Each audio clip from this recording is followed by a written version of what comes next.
Baik saudara yang dikasihi Tuhan Yesus Kristus, pagi hari ini saya akan berbagi dengan saudara sharing satu pengajaran firman Tuhan yang saya berikan judul posisi hati kita di hadapan Tuhan. Mengapa atau kenapa kita bicara posisi hati atau posisi hidup kita di hadapan Tuhan? Saya mencoba menyampaikan sesuatu sama saudara tentang pentingnya posisi hati kita, hidup kita di hadapan Tuhan. Mari kita baca sama-sama ayatnya, 2 ayat ya. Kejadian pasal yang ketiga kita baca ayat 9 dan kita baca ayat yang ke-10 saudara ya. Kejadian pasal yang ketiga ayat 9 dan 10 sama-sama kita membacanya. 1, 2, dan 3. Tetapi Tuhan Allah memanggil manusia itu dan berfirman kepadanya, "Di manakah engkau?" Ia menjawab, "Ketika aku mendengar bahwa engkau ada dalam taman ini, aku menjadi takut karena aku telanjang, sebab itu aku bersembunyi." Saya percaya Kejadian pasal 3 ayatnya yang ke-9 dan ayat yang ke-10 ini merupakan ayat yang saya yakin sekali tidak asing buat kita. Singkat ceritanya, ayat ini menceritakan begini saudara ya. Adam dan Hawa tidak taat pada perintah Tuhan. Sebutlah 2 manusia pertama ini ciptaan Tuhan melanggar perintah Tuhan. Akibatnya apa melanggar perintah Tuhan, tidak taat? Mereka jatuh dalam dosa. Setelah Adam dan Hawa jatuh dalam dosa, Alkitab ceritakan, katakan kepada kita, mereka berdua kehilangan kemuliaan Allah. Apa akibat jatuh dalam dosa, hilang kemuliaan Allah? Ketika mereka saling melihat, mereka berkata, "Kamu telanjang." Mereka tahu mereka telanjang. Tidak ada lagi kemuliaan yang menyelimuti mereka, telanjang. Dan Alkitab katakan ketika Tuhan datang mendekat kepada mereka di taman, mereka takut. Begitu melanggar perintah Tuhan, jatuh dalam dosa, hilang kemuliaan Allah, maka sejak detik mereka jatuh dalam dosa itulah, hilang kemuliaan Allah itu, ada satu fenomena yang baru. Ada satu rasa yang baru yang masuk dalam hati kehidupan mereka. Apa itu? Rasa takut. Karena kalau kita baca Alkitab, ketika Tuhan ciptakan manusia pertama Adam dan Hawa, Tuhan tidak pernah memberikan rasa takut di hati manusia. Tuhan tidak pernah kasih rasa takut di roh manusia. Tidak kenal takut. Tapi rasa takut ini terjadi karena melanggar perintah Tuhan, jatuh dalam dosa, manusia kehilangan kemuliaan Allah. Nah, ketika Tuhan datang di taman itu, ada rasa takut. Mereka sembunyi.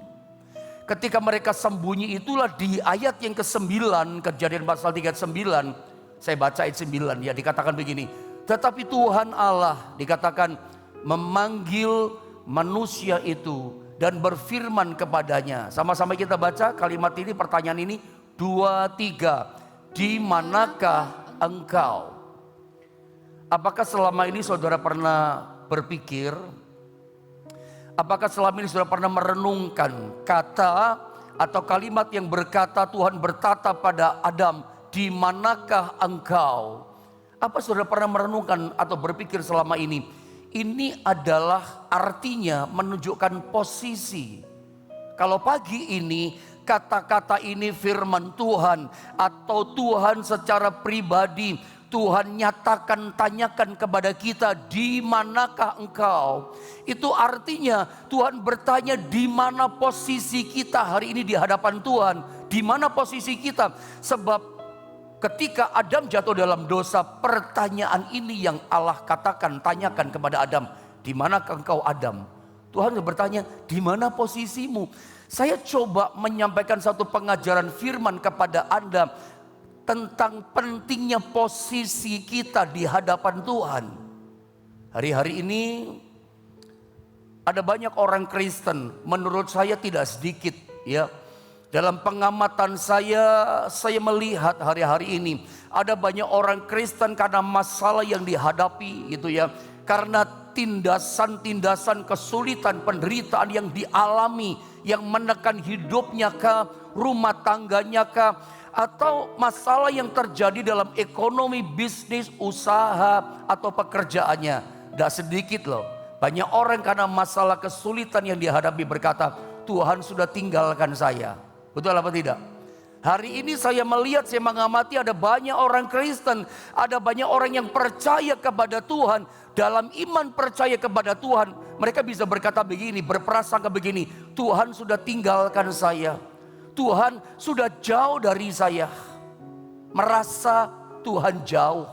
Ada banyak anak Tuhan karena masalah yang dihadapi, dia merasa Tuhan tinggalkan dia. Ini yang saya coba sampaikan sama saudara. Apakah betul Tuhan itu tinggalkan kita?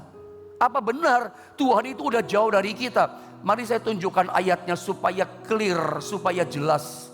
Dalam Ibrani pasal 13, khusus ayat 5b saja. Ini kalimatnya firman Tuhan. Mari saya ajak kita sama-sama baca itu supaya jadi ingat-ingatan, catat besar-besar di hati saudara.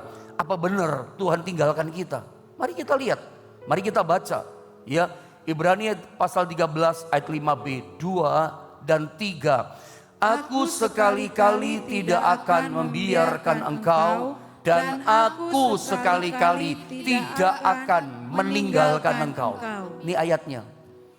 Ini pesan Tuhan buat kita di tahun 2023. Apa benar sih perasaan kita? Apa benar yang Anda rasa-rasa di hatimu, Tuhan sudah jauh dari saya, Pak? Karena masalah, karena kesulitan yang Anda hadapi, Anda merasa Tuhan sudah tinggalkan saya. Apa benar Tuhan tinggalkan kita? Apa benar Tuhan sudah jauh tinggalkan kita? Alkitab katakan, ayat ini katakan, Ibrani 13 ayat 5b, dari pihak Tuhan. Saya ulang, lihat saya. Dari pihaknya Tuhan, ternyata Tuhan berkata, aku sekali-kali tidak akan meninggalkan engkau.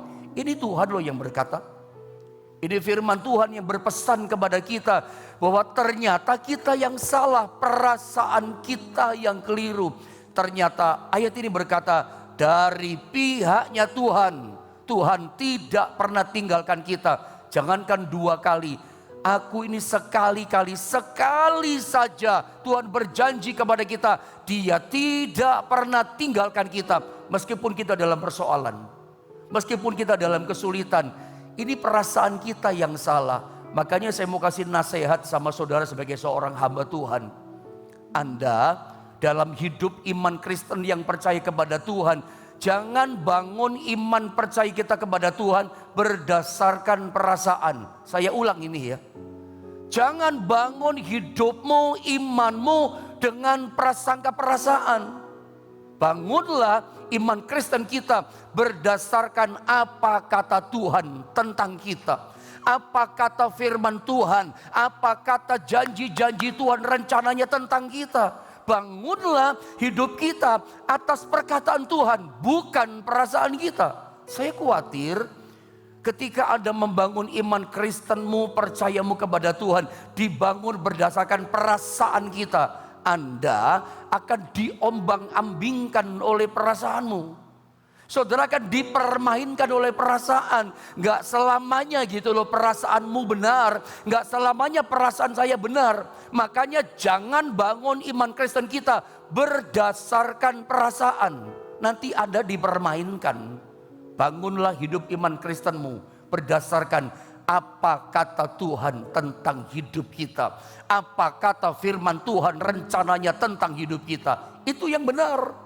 Firman Tuhan tidak pernah berubah. Perkataan Tuhan berkuasa digenapi dalam hidup kita. Mari saya tunjukkan satu ayat lagi. Bahwa bukan Tuhan yang tinggalkan kita, tapi kita yang bergeser.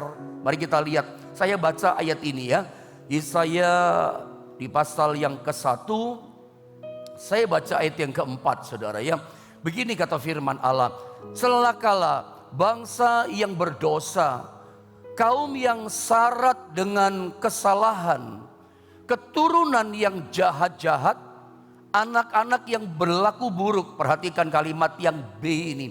Mereka meninggalkan Tuhan. Saya ulang. Apa kata firman? Mereka, umatnya, mereka meninggalkan Tuhan. Apalagi menista yang maha kudus Allah Israel. Dan lihat ini, berpaling membelakangi dia. Siapa yang berpaling? bukan Tuhan. Siapa yang meninggalkan kita bukan dari pihak Tuhan. Ternyata umatnya, kita yang meninggalkan Tuhan. Ayat ini memperjelas.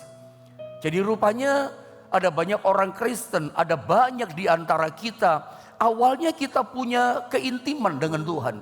Awalnya posisi hati kita, hidup kita dekat dengan Tuhan, intim dengan Tuhan. Persekutuan dengan Tuhan indah. Tapi karena dengan berjalannya waktu ada gesekan dengan masalah, menghadapi kesulitan hidup, menghadapi tindasan-tindasan yang berat, problem dan masalah, itu membuat persekutuannya itu bergeser dari Tuhan. Imannya bergeser tanpa dia sadari, dia mulai lama-lama membelakangi Tuhan. Dia mulai meninggalkan jauh dari Tuhan. Berdasarkan Yesaya pasal 1 ayat yang keempat. Bukan Tuhan loh yang meninggalkan kita. Ternyata kita yang suka meninggalkan Tuhan. Kita yang pelan-pelan mulai mundur membelakangi Tuhan. Tuhan, aku sekali-kali tidak pernah meninggalkan kamu dan tidak pernah membiarkan kamu. Itu dia Tuhan kita.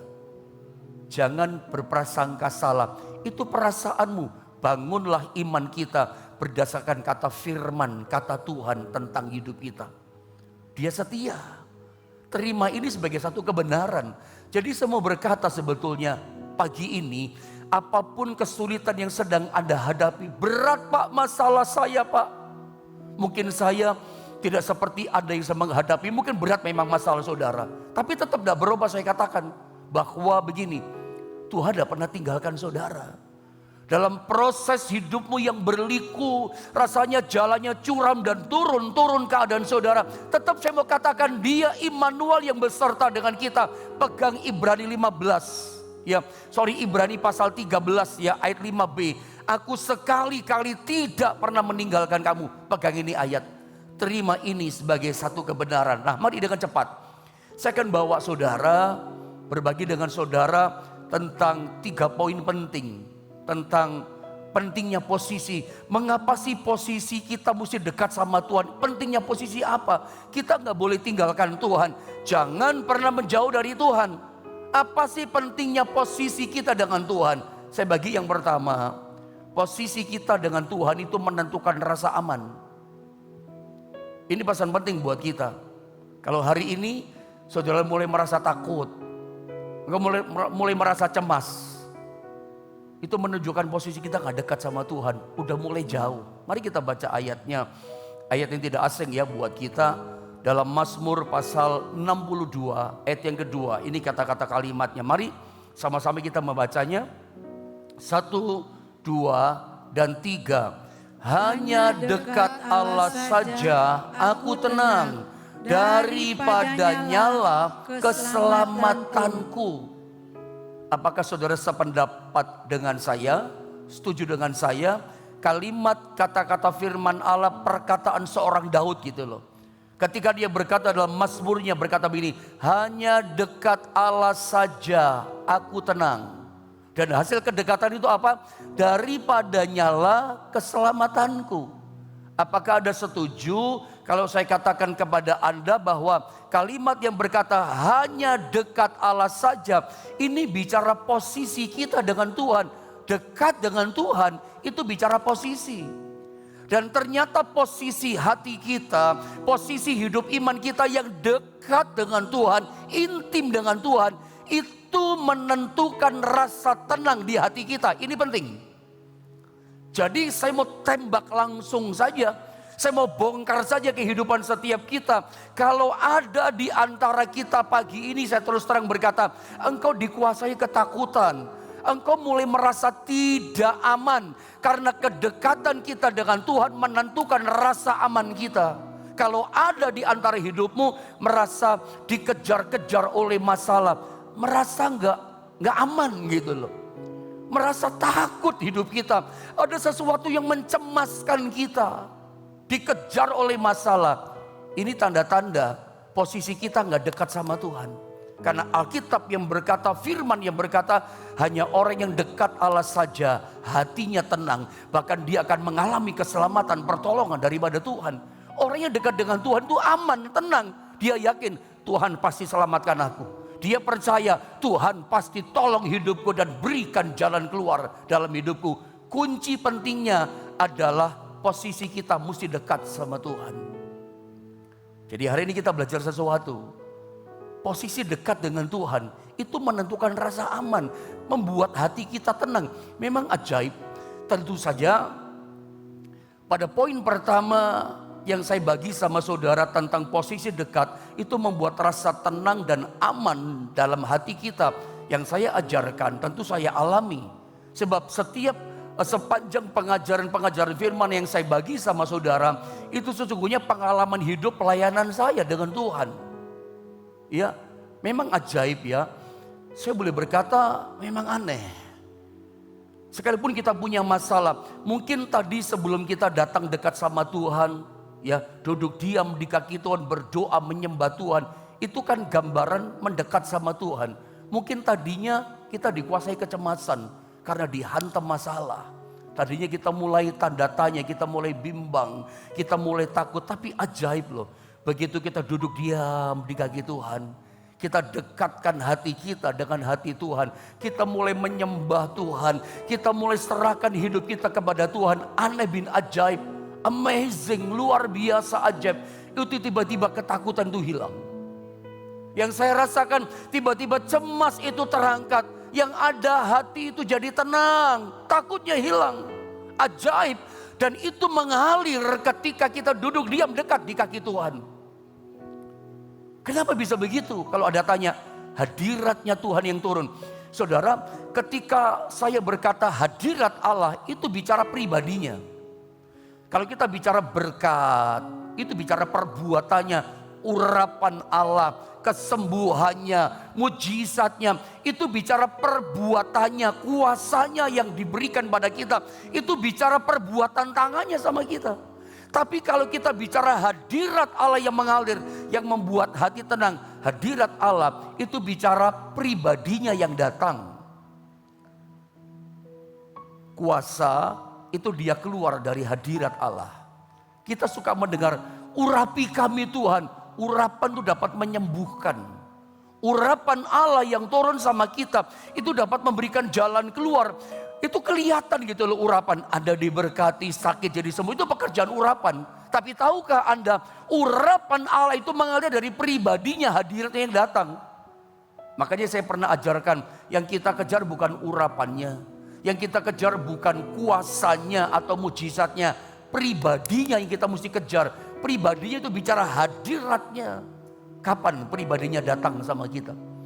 Kapan hadiratnya turun sama kita? Ketika posisi kita dekat intim sama dia. Makanya ajaib. Daud berkata, hanya dekat Allah saja aku tenang. Karena pada waktu dia dekatkan dirinya kepada Tuhan, itu turun pribadinya. Hadiratnya turun. Ketika hadiratnya turun, mengalirkan kuasa, mengalirkan kekuatan. Pantesan takut jadi hilang. Yang ada apa? Damai hati kita.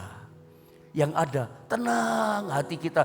Tadi sebelum doa ada kecemasan. Sebelum datang mendekat menyembah Tuhan, berdoa pada Tuhan, ada ketakutan. Tapi begitu hadiratnya melawat kita, kita jadi tenang. Ada contoh ya di Alkitab. Ada contoh misalnya tentang yang namanya Asaf.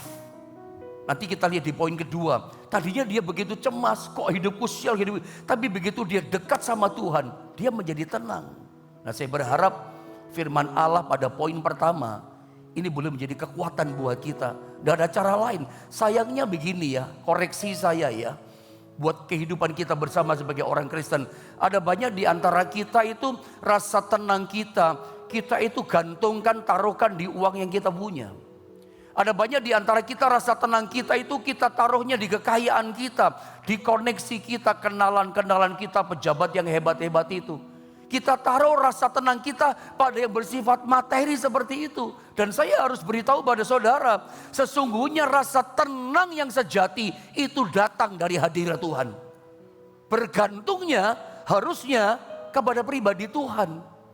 Hari-hari ini, di tahun awal ini 2023 kita banyak melihat orang yang resah hidupnya, orang yang bingung, orang yang banyak takut, itu kayak kacang goreng. Orang kelimpungan kata orang Jawa. Saya dorong saudara, jika Anda adalah orang yang bingung dan cemas dan takut itu, ikuti langkah firman. Posisi kedekatanmu dengan Tuhan itu menentukan rasa amanmu dan rasa tenangmu. Gantungkan rasa tenang bukan pada materi, bukan pada kekayaan, bukan pada relasi pejabat kenalan kita. Gantungkan rasa tenang, rasa amanmu kepada pribadi Tuhan. Pesan saya di tahun 2023 ini, ayo sama-sama dengan saya, kita semakin dekat hidup kita pada Tuhan. Apapun masalahmu, justru kalau kau punya masalah jangan jauh dong dari Tuhan. Jangan tinggalkan Tuhan, makin mendekat hidupmu kepada Tuhan. Itu yang pertama. Yang kedua, ya, posisi kita dekat dengan Tuhan itu menentukan perspektif kita, cara pandang kita. Ayo kita baca ayatnya, Wahyu pasal yang keempat ayat yang ke-1. Kembali sama-sama kita membaca ayat ini. Wahyu pasal 4 ayat 1. 1, 2, dan 3. Kemudian daripada itu aku melihat sesungguhnya sebuah pintu terbuka di sorga. Dan suara yang dahulu yang telah aku dengar berkata kepadaku seperti bunyi sangkakala. Katanya, naiklah kemari dan aku akan menunjukkan kepadamu apa yang harus terjadi sesudah ini. Ini keren, ini menarik. Ini bicara posisi. Tuhan Yesus berkata kepada Yohanes, Rasul Yohanes, naiklah kemari.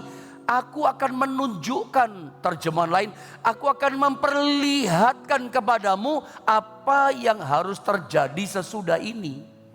Supaya Rasul Yohanes bisa melihat apa yang dilihat oleh Tuhan. Rasul dikatakan naik kemari. Aku memperlihatkan kepadamu.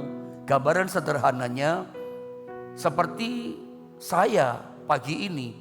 Saya ini ada di mimbar, ada di atas mimbar ini loh, apa namanya ini ya, podium ini ya. Di sini saya ada di sini saudara, di atas. Apa yang saya lihat sekarang ini sedang berlangsung ini, itu tidak dilihat oleh tim multimedia yang duduknya di bawah di kursi jemaat, nggak lihat. Supaya mereka bisa melihat apa yang saya lihat, saya harus berkata kepada mereka, mari Pak naik ke atas, supaya Bapak bisa melihat apa yang saya lihat. Sudut pandangnya sama ya. Seperti cerita yang sering Anda dengar, kalau kita naik pesawat, ketika pesawat masih di bawah sebelum take off, pesawat sebelum terbang, ketika kita melihat mobil bus jemputan, biasanya ada pesawat turun, ada jemputan itu kan, ada mobilnya, truknya catering, truk isi bahan bakar, dan gedung-gedung sekitar kita. Itu ketika kita lihat, ketika pesawat di bawah itu dengan ukuran apa adanya. Ya memang normalnya apa adanya begitu. Tapi berbeda loh. Itu kalau kita lihat dari bawah ya, cara pandang dari bawah. Tapi apa yang terjadi ketika pesawat yang kita naiki mulai take off terbang tinggi. Mulai ke atas tinggi, kita lihat benda yang sama, gedung-gedung. Kita lihat mobil yang sama. Tapi ukurannya saya tanya, jadi lebih besar apa lebih kecil? Atau tetap jadi lebih kecil? Kok bisa? Bisa, karena sekarang kita melihatnya dari atas. Tadi melihatnya perspektif sudut pandang dari bawah. Semuanya ukurannya apa adanya. Yang besar ya besar, gedung yang tinggi ya tinggi, mobil bus yang besar dan panjang ya seperti itu ukurannya. Tapi beda, aneh ya sebetulnya ya. Begitu kita lihatnya sudut pandang, melihat dari atas, lihat jendela ke bawah, semuanya jadi kecil. Kenapa kecil? Lihatnya dari atas. Harusnya begitu. Yang saya gambarkan lihat dari atas itu bicara kita dekat dengan hadirat Tuhan. Ketika Anda berdoa, itu Anda bersekutu dengan Tuhan, dengan kuasanya. Itu seperti di menara doa yang tertinggi, Anda bisa lihat bawah. Orang kalau dekat dengan Tuhan, yang pertama rasa aman, rasa tenang dia dapat. Yang kedua, meskipun kita punya masalah, meskipun kita punya kesulitan, kita lihat Tuhanku lebih besar, masalah lebih kecil. Tapi coba kalau Anda lihat sapu tangan ini saja ya, kecil sebetulnya, hanya setelapak tangan. Tapi begitu saya taruh di depan mata saya nggak lihat apa-apa loh. Yang saya lihat cuma sapu tangan jadi besar. Gelap semuanya, kelihatan cuma sapu tangan. Sudut pandang kan itu, menutupi semua. Coba kalau kita lihat dari atas, dari kacamatanya Tuhan, saya percaya masalah kita semuanya jadi kecil. Hari ini saya cuma mau bicara sederhana, perspektif, cara pandang. Ternyata kedekatan hati kita dengan Tuhan, ketika kita hidup dekat dengan hadirat Tuhan, kita mungkin punya masalah. Ketika kita berdoa, mungkin masalah kita masih ada. Semuanya yang kita hadapi belum berubah. Yang berubah apanya? Cara pandang kita berubah. Tadinya ketakutan, tadinya seperti nggak aman, dikejar-kejar oleh ketakutan, oleh masalah. Sekarang kita tenang, kenapa? Cara pandang kita baru. Kita punya cara pandang Tuhan. Kalau Anda mau contoh ya, saya nggak sempat catat ayatnya. Mazmur 73, saya mau bacakan ayat itu buat Anda semua. Dari mulai, ini ayat 1 ya, Mazmur Asaf. Sesungguhnya Allah itu baik, dan seterusnya. Lihat ayat yang kedua, ini Asaf yang berkata. Ayat kedua, tetapi aku, kata Asaf, sedikit lagi, dia katakan, maka kakiku terpeleset, nyaris aku tergelincir. Artinya begini, Asaf seorang pemuji Tuhan, seorang worshiper, man of worship juga, dia hampir kehilangan iman loh.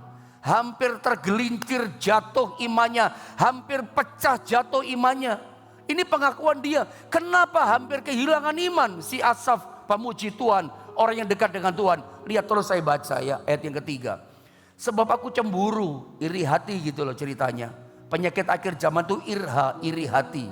Ada mesti tahu, kepada pembual-pembual orang berdosa. Kalau aku melihat kemujuran orang fasik, ini penyebabnya. Lihat orang gak percaya pada Tuhan, orang dunia, orang fasik. Kok mujur hidup mereka, kok mereka bahagia, kok mereka senang. Aku percaya memuji Tuhan, dekat sama Tuhan, kok sial gini. Hampir hancur loh, kehilangan iman. Terus saya baca ayat yang keempat.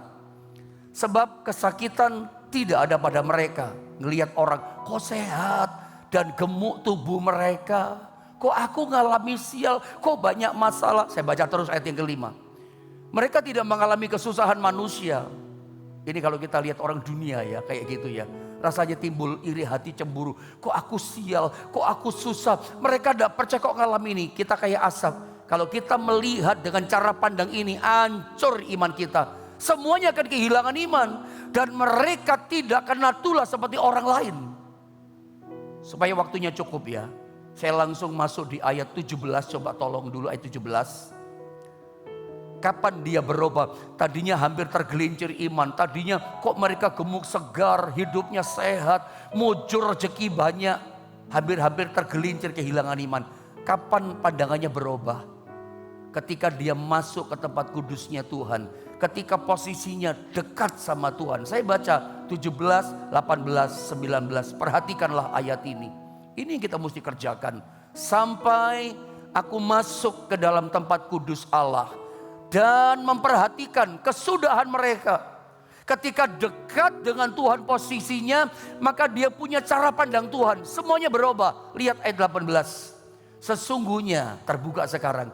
Di tempat-tempat licin kau taruh mereka. Ngerti sekarang. Kau jatuhkan mereka sehingga hancur. Ayat 19. Betapa binasa mereka dalam sekejap mata. Lenyap habis oleh karena kedahsyatan. Dan seterusnya. Tadi ngomel-ngomel, tadi bersungut-sungut, tadi ada rasa gak aman, tadi takut dan tidak tenang. Rasanya kok mereka nyaman, aku kok begini. Yang dilihat kesusahannya, tapi berubah semuanya. Ketika perspektifnya sama dengan cara pandang Tuhan, naik ke tempat kudusnya Tuhan. Ini yang kita mesti kerjakan. Kalau ada hari sedang takut, ada cemas dengan masa depanmu, engkau mungkin punya masalah dan ada rasa gak aman dengan masalahmu. Satu perkara, hal yang kedua ada mesti lakukan. Naik ke tempat kudusnya Tuhan. Dekatkan posisimu dengan Tuhan. Saya percaya perspektif kita akan berubah. Mungkin masalah kita belum berubah. Masih ada problem kita. Tapi perspektif bisa memandang Tuhan itu luar biasa. Gehazi ketakutan lihat tentara Aram. Elisa tidak. Kenapa tidak? Karena dia punya cara pandang Tuhan. Elisa malah berkata kepada Gehazi, yang menyertai kita kuasanya lebih besar. Terima ini sebagai kebenaran loh. Kalau ada punya cara pandang ini, meskipun masalah kita mungkin besar, tertutup jalan kita. Tapi kalau kita punya cara pandang iman, Tuhanku lebih dahsyat. Tuhan pasti menyelamatkan aku, menolong aku. Itu perspektif yang hanya dimiliki oleh orang yang hidupnya dekat sama Tuhan. Itu yang kedua. Yang ketiga, yang terakhir dengan cepat.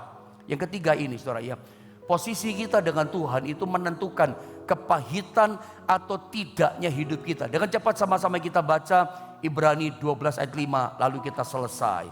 Sama-sama kita baca saudara yang dikasihi Tuhan. 2, 3. Jagalah supaya jangan ada seorang pun menjauhkan diri dari kasih karunia Allah, agar jangan tumbuh akar yang pahit, yang menimbulkan kerusuhan dan yang mencemarkan banyak orang. Posisi kita dengan Tuhan itu menentukan ada kepahitan atau tidak dalam hidup kita, ada dendam atau tidak dalam hidup kita. Kalau kita ada dendam hari ini, ada rasa pahit, gak bisa mengampuni kepada karyawan kita, pegawai, kepada teman saudara, teman bisnis saudara, itu menunjukkan posisi kita loh. Ayat ini berkata, jangan ada seorang pun menjauhkan diri. Ini bicara posisi. Orang kalau dirinya posisinya jauh dari Tuhan, dia jauh dari kasih karunia, akibatnya apa? Waduh, akar kepahitan, dendam, kemarahan tumbuhnya subur. Kalau kita baca Alkitab, salah seorang yang seharusnya hidup dalam kepahitan sampai mati itu Daud. Gak usah dibaca ayatnya. Dia kepahitan sama siapa pendeta? Sama mertuanya. Siapa namanya? Raja Saul. Saul itu raja, mertuanya Daud. Seharusnya Saul itu berterima kasih sama Daud. Daud banyak berbuat kebaikan kepada Saul. Yang nolongin kehormatan Saul ya Daud ini, menantunya kemudian. Daud bisa kalahkan Goliat. Ketika Daud kalahkan Goliat, itu menyelamatkan kehormatan Saul sebagai seorang raja loh. Seluruh bangsanya selamat dari ancaman Goliat. Tapi berkali-kali Daud mau dibunuh sama Saul. Dikejar-kejar sampai Daud merasa tidak ada di Israel, warga negara dia Israel, tapi tidak ada tempat yang aman buat dia. Sampai dia nekat menyeberang ke Filistin, ke Siklak, ada tahu itu. Maksud saya ke Filistin, ke Raja Akhis. Anda pernah dengar pengajaran saya sampai di depan sang raja, dia pura-pura setengah gila, pura-pura gila gitu ya, meleleh itu air liurnya. Kalau orang Jawa bilang ngiler, you know ngiler. Kalau Anda lihat orang melelehkan air liur ngiler, Anda pasti, oh nggak beres, kurang 1 sendok dia, ada gangguan jiwa. Daud pura-pura gangguan jiwa gila. Kalau saya lihat tentang Daud seperti itu, saya terharu. Saya sebagai hamba Tuhan banyak belajar dari pribadi yang namanya Daud. Man of worship, seorang yang dekat dengan hadirat Tuhan. Saya nangis kalau baca tentang kisah Daud. Seorang giant killer, pembunuh raksasa, Goliat dia kalahkan. Padahal kalau Anda baca Alkitab, 2 kali Daud punya kesempatan untuk membunuh Saul. Sampai Yoab berkata, hutang darahnya aku yang tanggung Tuhan Raja, aku yang bunuh. Daud gak mau, jangan usik hamba yang diurapi. Gak mau Daud. Artinya gini, orang ini luar biasa ya. Udah diperlakukan kayak gitu, gak ada kepahitan. Itu Daud. Kenapa? Dia dekat sama Tuhan. Ini contoh yang jelas, yang realita sama kita. Satu kali sampai dia lari loh ke Filistin. Lari ke Raja Akhim sampai meleleh. Di situ saya lihat orang ini sampai itu yang dilakukan. Karena dia gak ingin menyakiti. Singkatnya begini, ketika dia dengar Saul dan Yonatan dibunuh sama orang Amalek, dia nangis, dia koyakkan jubahnya. Itu Daud. Padahal Saul kan memusuhi dia, tapi dia nangis, dia sedih. Dia ambil itu mayatnya Saul yang ditancepin di tembok, sudah busuk. Nangis Daud. Tidak ada kebencian di hati Daud. Hari ini pun pesan penting buat kita. Kalau ada kepahitan di hati, bereskan.